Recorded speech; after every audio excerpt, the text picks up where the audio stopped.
Abby is my name, and drawing is my game. For those of you who do, it's still true. Alright, tonight's special is a cylinder. To commence your cylindrical pursuit, simply delineate an elliptical outline on the board, which is code for draw an oval. Now, I have a personal conviction that ovals should not be hard to draw. They sound easy, or it should be. It should be, right? Wrong. Okay. In the highly likely event that your oval is not symmetrical, there is a really, really sneaky trick to fix it. I should say a helpful technique, which I have found mutually beneficial in my relationship with problem ovals. Okay, all you have to do is just like sort of blur the lines.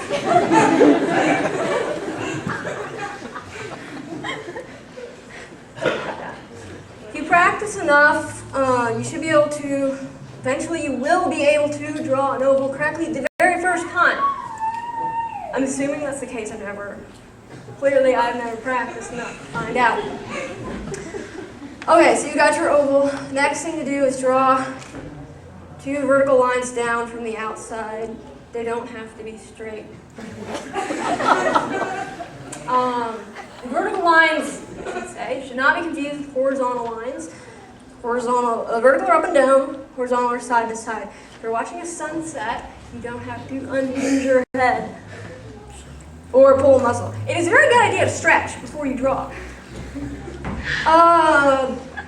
Yes, horizons are horizontal. Remember that. Okay, so the great thing about these lines, you can kind of blur them, is they can be any length you want, whiteboard permitting. Of course, short is very nice. I have personal preference for short things.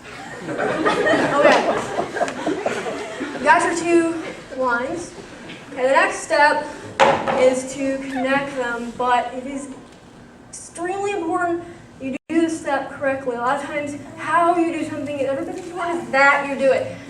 This isn't the case here. Okay, so, for instance, if you connect them with a straight horizontal line, you will not have a cylinder. That shape is called, well, I don't know if that shape has a name. You don't want that shape. No horizontal lines in cylinders.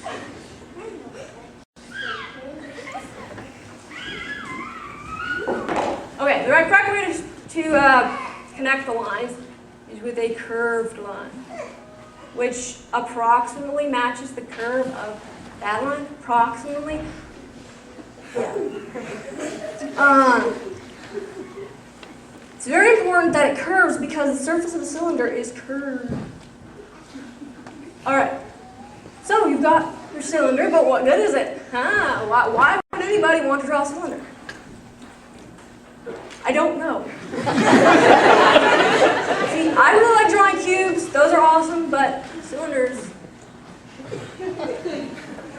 There are some drawing principles involved which are helpful. Like for instance, this shape up here, this oval, that is called a foreshortened circle, which just means it's a flattened circle. Do you hear? Circle. That's not an oval. That is a circle in the disguise of an oval. So it's all about perspective. The lights above me and the ceiling here, those, from where I am, they're circles. From where you guys are, they're ovals. I was going to check that before I came up here, but I forgot. Every Sunday and Thursday I was here. But I see now that there are, in fact, circles from out there. They're ovals. Okay. Principle number 2, surface lines. Curved surface lines so that it's a curved object with a curved surface.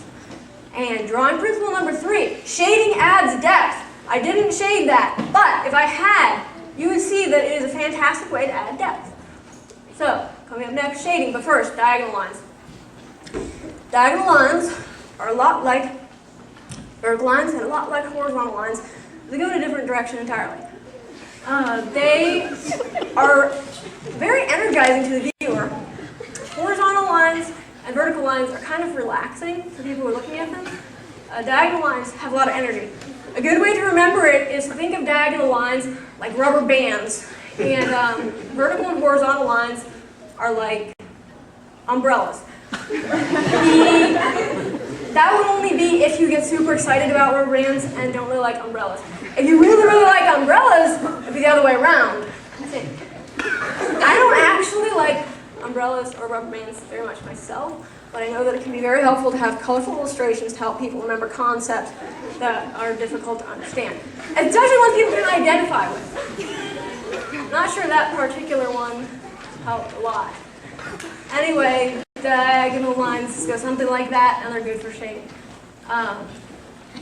So the way you shade, when you have a single solitary object all by its lonesome self,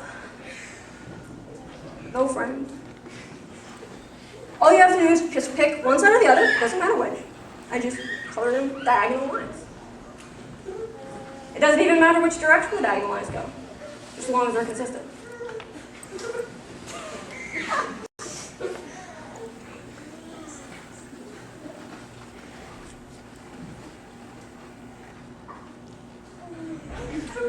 Okay, so that's an intro to shading. Shading can be very complicated because of light sources and reflections, and I like this kind of shading. All right, so just to remind you really quick, when you're drawing a cylinder, start with a foreshortened circle, 2 vertical lines down, curve line, which represents the curve of the surface. It not only represents it, it shows you that it is. It's not just like a symbol. Okay. And shading provides depth. It's been real, it's been fun, thank you very much, I'm done.